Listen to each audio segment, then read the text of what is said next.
Les matinales de KPMG. Bonjour à toutes et à tous, soyez les bienvenus sur les ondes de Radio KPMG. Nous sommes le mardi 7 mars 2023. Très heureux de vous retrouver pour cette nouvelle édition des matinales destinée à décrypter chaque mois l'essentiel de l'actualité comptable, financière et extra-financière. Au micro, votre duo habituel, Laurent Chilet et Hélène Modicom. Bonjour Laurent. Bonjour Hélène, bonjour à toutes et à tous. En ce début mars, la saison des conseils d'administration et celle des assemblées générales se profilent et comme tous les ans, Laurent, ce seront des temps forts dans la vie des entreprises. Oui, au cours des 3 dernières années, ces réunions ont dû s'adapter aux restrictions sanitaires et des innovations de forme ont vu le jour. La page de la pandémie semble maintenant tourner. 2023 va-t-il marquer la consécration des assemblées hybrides, ou au contraire le grand retour du présentiel ? Les votes en direct et à distance vont-ils se développer, comme le souhaite l'AMF ? Sur le fond, quels sujets phares seront débattus lors des conseils et assemblées générales cette année ? Dividendes, rémunération des dirigeants, nouveau partage de la valeur, résolution climatique et plus largement les questions ESG, mais aussi les conséquences du choc énergétique et de la guerre en Ukraine, etc. Alain Couret, professeur émérite de l'école de droit de la Sorbonne et membre du conseil scientifique de KPMG Avocats, répondra à toutes vos questions, Hélène, dans le dossier du mois. Mais avant cela, Laurent, quels sont les titres à la une de l'actualité comptable et financière ce mois-ci ? À la une ce mois-ci, 2 titres. Dans l'actualité juridique, tout d'abord, les dispositions du Code de commerce traitant de la perte de la moitié du capital social sont assouplies. Et dans l'actualité réglementaire, ensuite, la liste des États et territoires non coopératifs vient d'être mise à jour. Nous dirons également quelques mots de la réforme des retraites qui poursuit son parcours législatif. Et enfin, nous refermerons ce journal, comme à l'accoutumée, avec les principales publications KPMG du mois. Mais une fois n'est pas coutume, commençons tout de suite avec le dossier du mois. Le dossier du mois. La saison des conseils d'administration, conseils de surveillance et autres assemblées générales va bientôt s'ouvrir. Certes, en ce printemps 2023, la pandémie de Covid-19 ne nous hante plus, mais malheureusement, la guerre en Ukraine perdure. Au-delà du désastre humanitaire, ce conflit a généré des conséquences macroéconomiques majeures et créé de nouvelles incertitudes pour les entreprises et leurs organes de gouvernance. Dans ce dossier du mois, nous nous intéresserons donc à la tenue des conseils et des assemblées générales 2023 dans leurs aspects formels. Nous tenterons également d'identifier les principaux sujets qui seront à l'ordre du jour de ces réunions qui structure la démocratie actionnariale. Pour ce faire, j'ai le plaisir d'accueillir une nouvelle fois à ce micro Alain Couret. Alain Couret, vous êtes professeur émérite de l'école de droit de la Sorbonne et membre du conseil scientifique de KPMG Avocats. Bonjour Alain. Bonjour Hélène et bonjour à toutes et à tous. La question de la forme des conseils d'administration et des assemblées générales était centrale pendant la pandémie au regard des restrictions sanitaires en vigueur. Peut-on dire, Alain, que 2023 va marquer le grand retour du présentiel à la fois pour les conseils d'administration et les assemblées générales ? Il faut distinguer les 2 cas. S'agissant des conseils d'administration, l'usage de la visioconférence ou des télécommunications devient maintenant usuel dans les sociétés cotées dès lors que le règlement intérieur l'a prévu. Il n'est toutefois pas opérationnel pour les réunions d'approbation des comptes et d'établissement des rapports de gestion ou encore des comptes consolidés. C'est une sorte d'anachronisme qui devrait disparaître à un horizon assez proche. S'agissant maintenant des assemblées générales, retour du vote en présentiel pour les sociétés cotées, aucune dispense n'étant désormais accordée qui permettrait, comme nous l'avons connu pendant un temps, la tenue d'assemblées à huis clos. Reste bien sûr la possibilité ouverte depuis 2017 d'une totale dématérialisation pour les sociétés non cotées, pour autant qu'elle est prévue dans leur statut. La question d'actualité, c'est celle de savoir si des actionnaires pourraient requérir la tenue d'assemblées hybrides. Pour l'instant, la réponse est négative. En revanche, lorsque c'est la société qui propose de mettre en place un tel système, les choses ne sont pas aussi compliquées, mais en réalité, il n'y a qu'une seule société, à mon dit, qui l'ait fait en 2021 et en 2022, dans tout le SBF 120, nous n'avons pas pu trouver un seul exemple. L'AMF déplore cet état de fait et sa secrétaire générale, Astrid Milsan, a dit il y a peu de temps qu'en cette matière, la place de Paris restait à l'âge de pierre. On voit aussi des demandes en faveur d'assemblées hybrides qui émanent de groupes de pression, la Fédération des investisseurs individuels et des clubs d'investissement, l'Association française des investisseurs institutionnels, bien sûr. Enfin, s'agissant de ces acteurs très influents que sont les proxys, de manière générale, ils sont favorables aux assemblées hybrides. En revanche, ils sont très hostiles à des assemblées qui seraient totalement virtuelles. Et à l'étranger, Alain ? À l'étranger, c'est toujours mieux. C'est une observation qui est classique. Ceci étant, nous avons quelques exemples d'assemblées hybrides à l'étranger pour des sociétés de très belle taille. Bayer en Allemagne, BAE Systems en Angleterre. Et il faut dire que nous avons depuis peu de temps un projet européen de directive qui se dessine sur le sujet et qui devrait sans doute faciliter beaucoup les choses. L'an passé, certains actionnaires auraient souhaité débattre d'un plus grand nombre de thèmes en Assemblée générale, mais en France, le dépôt de résolution est très encadré par les textes. Ce régime ne devrait-il pas être assoupli ? La question du régime des dépôts de résolution s'est posée avec les dépôts de résolution climatiques. Une société a refusé d'inscrire à l'ordre du jour une résolution climatique qui était présentée par des actionnaires. L'AMF a été saisie et elle a décliné tout pouvoir pour contraindre la société à accueillir la résolution en cause, ce qui est tout à fait conforme aux principes juridiques. Mais le sujet ne concerne pas que le climat. Et une coalition d'une dizaine de gros investisseurs s'est récemment mobilisée pour demander l'assouplissement des règles de dépôt des résolutions en assemblée. Alors, que demande-t-il ? D'abord, abaisser le seuil de détention d'actions pour déposer une résolution. Il faut rappeler ici que ce seuil est de 5% du capital pour les plus petites sociétés cotées et on descend à 0,50% pour les plus grosses. Mais il faut savoir qu'aux États-Unis, par exemple, il suffit de $2 000 pour pouvoir déposer une résolution. Et puis, autre demande, que soient autorisées systématiquement les résolutions appelant un vote contraignant de l'Assemblée. Simplement, si le conseil d'administration n'y est pas favorable, cette demande d'un vote contraignant deviendrait une demande d'un vote simplement consultatif. Il faut signaler aussi ici que le groupe de travail du Haut Comité juridique de la place financière de Paris, qui a travaillé sur le Say on Climate, souhaite la mise en place d'une procédure accélérée devant le juge lorsqu'un actionnaire conteste, par exemple, le refus d'inscription d'une résolution par le conseil d'administration. Or, c'est bien noté, et toujours en lien avec ces sujets climatiques, Alain, se pose aussi la question de la compétence et de la formation des administrateurs dans des domaines d'expertise à la fois de plus en plus nombreux et de plus en plus pointus. Pourrait-on donc imaginer que le conseil d'administration dispose d'un budget autonome pour faire appel à des experts ou se former tout simplement ? C'est une idée qui est poussée par l'Association française de la gestion financière, mais c'est une idée que l'on retrouve sous d'autres plumes aujourd'hui. L'idée est qu'un budget propre au conseil d'administration lui permettrait d'opérer plus facilement des contrôles. Et il disposerait également d'une plus grande indépendance à l'égard de la direction générale. Très probablement, cette idée ne se traduira pas dans les faits en 2023. Il faut savoir qu'elle suscite de très fortes réserves dans les milieux patronaux. On en reparlera peut-être l'année prochaine. Intéressons-nous aussi quelques instants aux obligations nouvelles entrant en vigueur en 2023 qui pourraient avoir une incidence sur les conseils et les assemblées. Je pense ici d'abord à la loi Rixain qui a été votée en décembre 2021. Oui, alors Hélène, je crois qu'il faut rappeler, il s'agit d'obligations en matière de féminisation, favorables à la féminisation.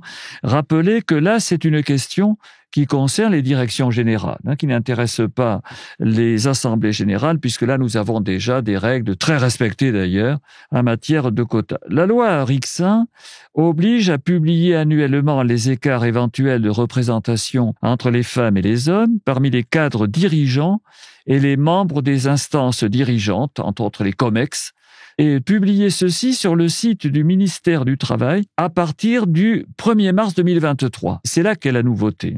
On peut dire aussi qu'on constate une amélioration de la place des femmes dans les fonctions dirigeantes des grandes sociétés.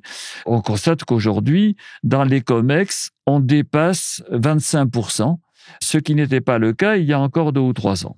Ce n'est pas encore une mixité parfaite. Ce n'est pas encore une mixité parfaite, mais il faut rappeler que la loi Rixain renvoie à un horizon relativement éloigné pour que soit atteinte cette mixité. À côté de ces dispositions qui touchent à la féminisation, nous avons des obligations de droit souple qui ont émergé et qui sont immédiatement applicables. Le Code AFEP-MEDEF vient d'être retouché en décembre pour imposer des obligations en matière climatique, mais ça, on va y revenir. Et puis, rappeler également cette problématique qui a beaucoup agité. Le Haut Comité de gouvernement d'entreprise est venu traiter de cette question de l'obligation de discrétion de l'administrateur. En d'autres termes, est-ce que le représentant personne physique d'un administrateur personne morale est tenu d'une obligation de discrétion à l'égard de la personne morale qu'il a désignée et qui est l'administrateur, ou au contraire, doit-il rendre compte? Le Haut Comité, le gouvernement d'entreprise, avait conclu que cette personne physique devait conserver le secret et ne pouvait rien révéler à l'égard de cette personne morale administrateur. Cette position a été contrebattue par le Haut Comité de la place juridique, de la place financière de Paris, qui nous dit tout simplement que la personne physique étant le représentant, étant le mandataire, il a, de par les bases juridiques les plus élémentaires, l'obligation de rendre compte. Et donc, par conséquent, on ne peut pas lui imposer le secret. Donc, actuellement, nous avons cette situation un petit peu paradoxale que le Haut Comité de gouvernement d'entreprise prescrit une règle dont on peut se demander si véritablement elle est conforme au droit. Le droit souple ne saurait aller à l'encontre du droit dur. Après la forme et les questions de procédure, venons-en maintenant au fond. Quels sont, à votre avis, Alain Couret, les principaux thèmes qui seront à l'ordre du jour de ces assemblées 2023 ? En vrac, D'abord, nous sommes à l'heure où l'on constate des profits records pour certaines entreprises, et donc le thème des dividendes et des rémunérations des dirigeants va être un thème significatif. Également, la thématique des critères extra-financiers qui doivent être pris en compte pour les rémunérations. C'est évident, une question qui sera centrale. Deuxième question dont on voit bien qu'elle est largement débattue, au moins dans la presse, la question du partage de valeur. Et il sera intéressant de voir si les assemblées générales 2023 seront plus bavardes sur le sujet que celles de 2022 qui n'étaient pas vraiment.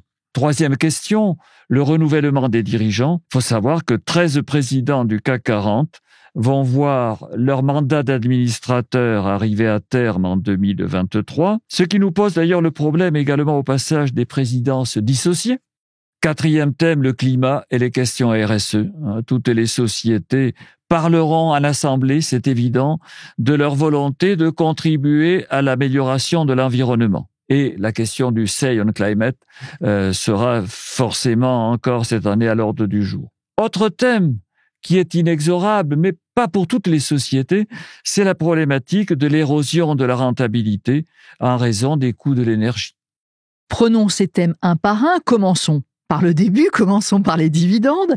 Donc, face aux bénéfices records, des voix s'élèvent, alors des bénéfices records qui ont été annoncés par certains grands groupes, des voix s'élèvent à propos du montant des dividendes et des rachats d'actions qui conduisent à augmenter les dividendes. C'est vrai que la presse économique annonce de généreux dividendes et des rachats d'actions en 2023. Souvenons-nous qu'en 2022, 81 milliards d'euros ont été versés en dividendes. Alors dans ce bloc, il y a également 20 milliards d'euros de rachat d'actions, mais ce n'est qu'une modalité un petit peu différente du versement des dividendes. La hausse moyenne en 2022, c'était 25%. Et pour l'année à venir, on annonce ça et là des hausses de 20, 25% et même pour une société de 62%. Évidemment, qui dit profit record, dit dividende record. C'est évident que les sociétés ont réalisé de gros profits. Les choses sont corrélées. Dans le même esprit, le sujet de la rémunération des dirigeants. En 2022, ces rémunérations ont bondi. En 2023, certains militent pour des mécanismes qui permettraient l'alignement des rémunérations des dirigeants sur l'inflation. Le say on pay, toujours en bon français, s'annonce-t-il houleux en 2023, Alain ? Je pense pas, honnêtement, que les débats soient particulièrement houleux. Les dirigeants ont bénéficié de fortes rémunérations en 2023, sans que cela provoque beaucoup d'agitation. Et pourtant, on est à un chiffre moyen pour le CAC 40 qui doit dépasser les 6 millions d'euros annuels. L'expérience montre que, sauf cas très particuliers, les questions de rémunération ne font pas scandale. Évidemment, la guerre en Ukraine et le retour de l'inflation pourraient rendre moins acceptables certains chiffres. Probablement, tout ce qui touche aux primes de départ, notamment, sera observé avec beaucoup d'attention. Ce qu'il faut quand même observer, c'est qu'il y a une question essentielle aujourd'hui qui est liée aux critères extra-financiers pris en compte pour les rémunérations variables. Si on regarde, par exemple, ce que nous dit le code AFEP-MEDEF, et là, il nous le dit depuis décembre 2022, avec le vœu que l'application soit immédiate, quasiment dès 2023. Il nous dit que la rémunération des dirigeants doit être compétitive, ça c'était déjà dit, adaptée à la stratégie et au contexte de l'entreprise, tout cela était déjà dit.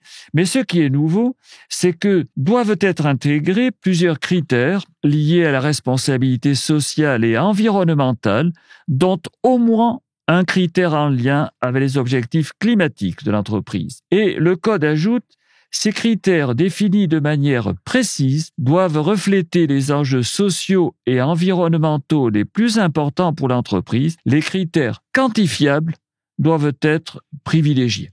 Question plus marginale et qui peut-être n'émergera pas. La CSI américaine vient de généraliser les clauses dites de clawback. Alors, de quoi s'agit-il ?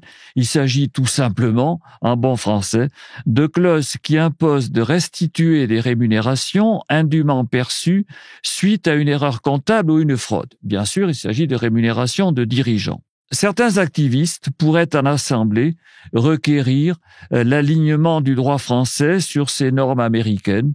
Simplement, pour que ce débat ne prenne pas un caractère passionnel, il faut rappeler que depuis 2014 en France, nous avons déjà cette règle pour les cadres dirigeants des sociétés financières, notamment pour la restitution éventuelle de bonus indus. Voilà, donc il y a un risque de voir apparaître un questionnement qui jusqu'à ce jour a toujours été absent dans nos pratiques françaises. Les sociétés françaises cotées aux États-Unis vont donc devoir introduire dans leur statut une clause de clawback. En creux se pose aussi la question du partage de la valeur. Une mission parlementaire y travaille actuellement. Un accord national interprofessionnel a été signé il y a quelques semaines sur ce sujet. Cela pourrait-il être débattu en Assemblée générale ? Il faut constater que peu de sociétés sont aujourd'hui bavardes sur le sujet. Pourtant, il va devenir de plus en plus nécessaire d'expliquer le partage de la valeur ajoutée, indépendamment de contraintes légales particulières. En 2022, 15 assemblées générales ont abordé le partage de la valeur à travers la redistribution des flux financiers aux principales parties prenantes, aux salariés, aux actionnaires, aux États, etc. Mais elles ne sont que 5 à avoir présenté une information complète et formalisée sur le sujet. D'autre part, et ils ont été introduits par la loi Pacte, les ratios d'équité qui permettent d'apprécier l'écart entre la rémunération des dirigeants et celle de leurs collaborateurs se font toujours discrets lors des assemblées générales. En 2022, 6 entreprises seulement avaient présenté ces ratios contre 7 l'année précédente. C'est dire qu'on n'assiste pas à des progrès spectaculaires. Quant au projet de dividende salarial, qui n'a pas encore abouti, en tout état de cause, il n'impactera sans doute pas les assemblées 2023. Mais il faudra quand même tout de même suivre ce sujet. Va se poser aussi la question du renouvellement des dirigeants et de la dissociation des fonctions de président et directeur général. 13 présidents du CAC 40 voient leur mandat d'administrateur arriver à terme en 2023. Alors évidemment, il sera intéressant de voir s'ils se dégageront de nouveaux profils d'administrateurs, s'il y aura là l'occasion d'une féminisation accrue des conseils. Il faut quand même savoir ici que la situation française est déjà très favorable puisque nous faisons mieux que tous nos voisins en matière de mixité au niveau des conseils. Par contre, nous faisons plutôt moins bien que certains de nos voisins s'agissant de la direction générale des grandes sociétés. S'agissant de la dissociation des fonctions, puisque à l'occasion des renouvellements, c'est forcément une question qui vient. Alors, elle tend à devenir la règle, tant au CAC 40 qu'au SBF 120. Reste quand même que 17 sociétés du CAC 40 sont dotées d'un président-directeur général. Presque la moitié. Alors, pour les plus grandes sociétés, va également se poser la question d'une résolution climatique, le Say on Climate, on en a déjà parlé, comme disent nos alliés anglo-saxons. Le point de savoir si l'Assemblée est compétente pour connaître la stratégie climat a été tranché. Le vote d'une telle résolution n'est pas contraire au droit. S'agissant de ce Say on Climate, le sujet est évidemment très médiatique. Mais au fond, il n'intéresse qu'une poignée de sociétés et qui sont toutes de très grande taille. Les dirigeants peuvent soumettre à l'Assemblée une résolution simplement consultative, sans porter atteinte à l'équilibre des pouvoirs dans la société. Mais en revanche, les résolutions externes demandant ce type de vote ne sauraient se voir attacher un caractère impératif. Le Say on Climate n'est pas le seul sujet.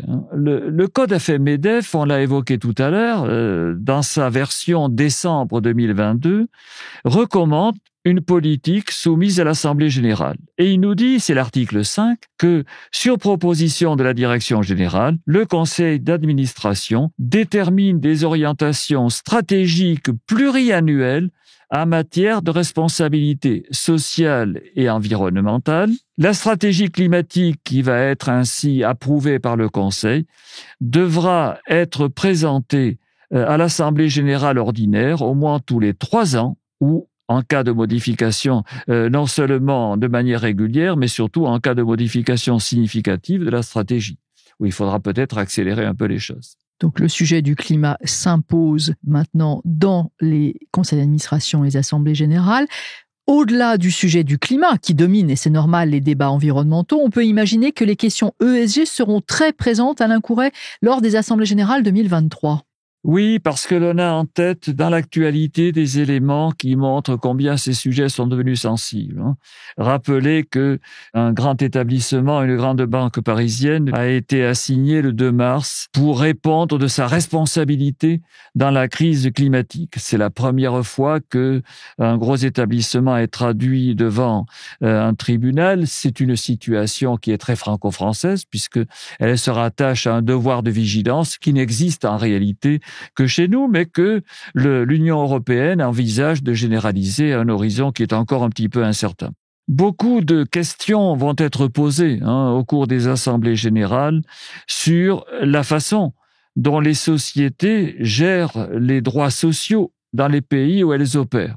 Les sociétés vont devoir sans doute bien souvent justifier de la réalité de leurs préoccupations parce que on voit bien ce discours qui consiste à dénoncer en permanence le greenwashing, de dire après tout voilà des sociétés qui font semblant d'eux. Donc je pense qu'il y aura des obligations de justification importantes. Pour en revenir à l'article 5 du code AFEP-MEDEF qu'on a évoqué il y a un instant, il demande à ses adhérents la mise au point de stratégies qui non seulement intéressent le climat, mais plus généralement la responsabilité sociale et environnementale.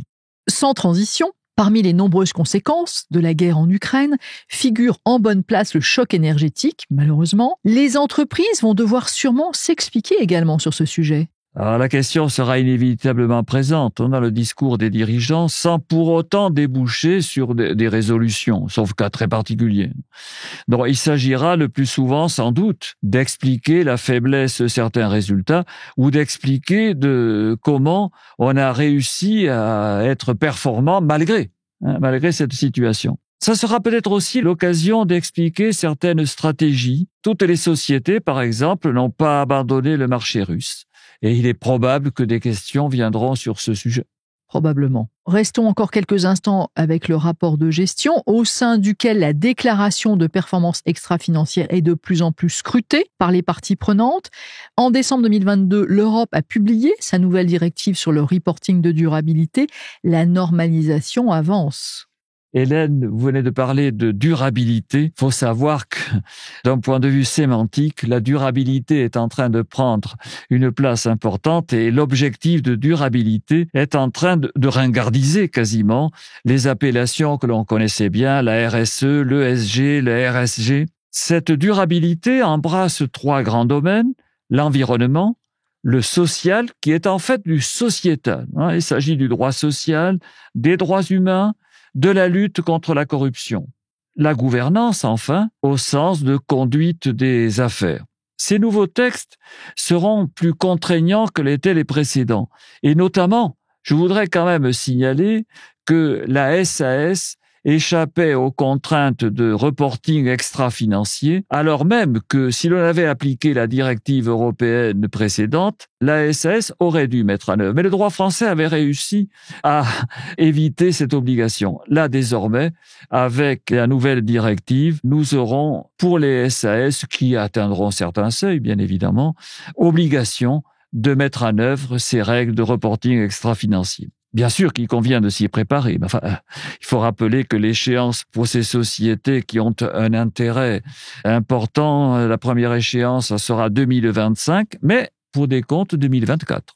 Et donc pour 2023, nous sommes encore tranquilles. Le cap des 1000 entreprises à mission a été franchi il y a peu. Pensez-vous que ce mouvement va se poursuivre lors des assemblées 2023 ? Franchement, je doute fort que la question vienne à l'ordre du jour de beaucoup de côtés. Une seule société du CAC 40 peut aujourd'hui se prévaloir de cette qualité. La raison en est sans doute que ces sociétés sont trop observées pour prendre le risque de contestation venant par exemple d'ONG. On voit déjà des assignations à l'encontre de sociétés à mission à qui on reproche de ne pas inscrire leur action dans la mission affichée. Observons que le problème est un peu le même avec la raison d'être, ce qui explique que ces raisons d'être ou ne figurent pas dans les statuts, alors qu'elles devraient y figurer, ou sont tellement accueillantes par leur rédaction que pratiquement toute activité rentre dans leur champ. Et quand je regarde le baromètre de l'IFA et de l'ORS qui a été établi en mars 2022, il y est dit que 45, même pratiquement 46% des administratrices et des administrateurs dont la société a adopté une raison d'être indiquaient qu'elle n'était qu'occasionnellement, voire jamais, considérée comme facteur éclairant une prise de décision du Conseil. Je ne ferai pas de commentaires. En conclusion, et en quelques mots, comment voyez-vous, Alain Couret, le déroulement des assemblées générales à l'avenir, peut-être même au-delà de 2023, et faut-il les faire évoluer, ces assemblées générales ? Je dirais qu'elles sont un peu trop à l'écart des progrès technologiques, que pour une large part, elles sont consacrées à des actes d'autocélébration de succès sans doute réels, peu ouvertes aux résolutions émanant des actionnaires. On voit bien que ce genre d'assemblée générale peine à se renouveler. Alors, probablement, c'est au travers de directives européennes que l'évolution se fera. Mais d'autres facteurs peuvent jouer, et je voudrais en signaler un auquel on ne songe pas tout de suite. Le fait, par exemple, que notre proxy national, qui était Proxy Invest, est un proxy qui est exigeant et qui vient d'être absorbé par Glass Lewis, par l'américain Glass Lewis. Ce qui évidemment va lui donner une assise de clientèle beaucoup plus large que par le passé. Il faut savoir que les proxys sont des agents d'influence considérables qui œuvrent pour une modernisation des AG et pour des règles de gouvernance strictes. Dans beaucoup de sociétés, ils pèsent sur à peu près 25% des droits de vote. C'est dire que combien on ne peut pas les méconnaître. Voilà pour un élément qui n'est pas négligeable. Alors après, pour le début de l'été, on attend une loi sur le verdissement de l'économie qui pourrait contenir des dispositions de gouvernance. Comme toujours, sur ce type de loi, on peut raccrocher un train de mesures qui était en attente. Mais là, pour l'instant, il est difficile de le dire. Mais le vote à distance et en direct en assemblée, par exemple, si on le mettait en œuvre, réduirait les déplacements et donc contribuerait à protéger l'environnement. Il aurait sa place dans ce type de loi. Merci beaucoup Alain Couret pour vos analyses toujours aussi lumineuses. Le journal. Après ce long entretien, reprenons maintenant le cours de cette émission avec vous, Laurent, et ouvrons ce journal avec l'actualité juridique. Une loi du 28 février dernier modifie le code de commerce pour les sociétés dont les capitaux propres sont inférieurs à la moitié de leur capital social. Pourquoi un tel changement, Laurent ? Tout simplement pour aligner le droit français avec la directive européenne correspondante, qui est moins contraignante dans ce domaine. Nos auditeurs le savent sûrement, Selon les règles actuelles, les SARL et les sociétés par action disposent de 2 exercices pour régulariser leur situation, soit en reconstituant leurs capitaux propres, à concurrence d'une valeur au moins égale à la moitié du capital social, ou à défaut, en réduisant leur capital social d'un montant au moins égal à celui des pertes qui n'ont pas pu être imputées sur les réserves, sous peine de dissolution. Et que prévoit le nouveau dispositif ? Conformément au nouveau dispositif, il n'est plus nécessaire d'apurer toutes les pertes pour régulariser la situation. Il suffit de réduire le capital social de telle sorte que les capitaux propres soient au moins égaux à la moitié du capital social dans un délai de 2 exercices. Autre assouplissement, si à l'expiration de ce délai, les capitaux propres sont toujours inférieurs à la moitié du capital social, la société n'encourt plus le risque de dissolution dès lors que son capital social n'excède pas un certain seuil qui va être prochainement fixé par décret et qui dépendra de son total bilan. Et si tel n'est pas le cas ? Dans le cas où le capital social excède le seuil fixé par le décret, la société aura un délai supplémentaire de 2 exercices pour le réduire en deçà de ce seuil. Pendant ce délai, elle n'encourt pas le risque de dissolution. Des assouplissements qui seront sûrement les bienvenus. À quelle date cette nouvelle règle s'applique-t-elle ? Cette nouvelle règle bénéficie aux situations existantes à la date de publication de la loi, mais bien entendu, outre la publication de la loi, il faut aussi attendre la publication du décret qui va fixer les seuils maximum applicables, variables selon la taille du bilan. Poursuivons avec l'actualité réglementaire et la mise à jour de la liste des États et territoires non coopératifs. Il est sûrement utile de rafraîchir la mémoire de nos auditeurs sur ce sujet, Laurent. Certainement, Hélène. On peut dire avec humour que cette liste permet de réviser sa géographie, car elle recense des îles et territoires exotiques, parfois de la taille d'un confetti. Îles Vierges britanniques, Seychelles, Anguilla, Panama, Bahamas, îles turques et caïques, Vanuatu, Fidji, Guam, îles Vierges américaines, Palaos, Samoa américaine et Trinidad et Tobago. Plus sérieusement, Hélène, la notion d'État ou territoire non coopératif, plus connu sous l'acronyme ETNC, est l'un des principaux instruments de lutte contre l'évasion fiscale prévue par le droit français et européen. La première liste a été établie en 2017 à la suite de l'affaire très médiatisée des Panama Papers. La liste des ETNC est fondée d'une part sur des critères exclusivement français et d'autre part sur la liste noire européenne des États et territoires non coopératifs. Et figurer sur cette liste génère des sanctions pour les pays visés. Oui, des sanctions sont appliquées sur les opérations réalisées avec ces États ou territoires, en substance une fiscalité alourdie, qui varie selon que le pays a été considéré comme non coopératif exclusivement par la France ou par l'Union européenne. Parmi les sanctions, il y a des retenues à la source ou des prélèvements de 75% sur les dividendes, sur certains revenus non salariaux ou encore sur les profits immobiliers lorsqu'ils sont réalisés en France par les résidents de ces États. Et donc, en quoi a consisté cette mise à jour ?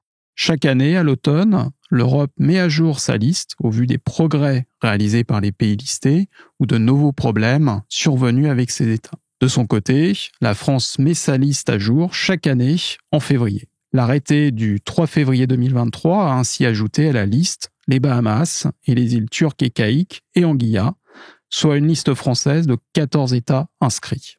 Précisons enfin pour nos auditeurs que cette liste est entrée en vigueur le 6 février dernier et les sanctions s'appliquent à compter du premier jour du 3e mois suivant la publication, soit le 1er mai 2023. Avant notre traditionnelle revue de presse, nous souhaitions aussi dire quelques mots à nos auditeurs sur la réforme des retraites.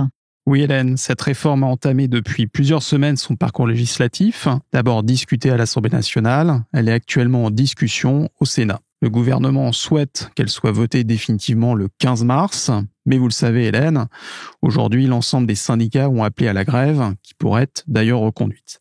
Il est donc prématuré pour s'aventurer sur une date de vote définitif. Quoi qu'il en soit, restez à l'écoute de notre radio. Nous diffuserons le 31 mars prochain une édition de notre émission Les Sociales qui sera largement consacrée à cette réforme. Avant de refermer ce journal, Laurent, notre traditionnelle revue de presse. Aujourd'hui, Hélène, je prodiguerai 3 conseils de lecture à nos auditeurs. Tout d'abord, la lettre de la gouvernance.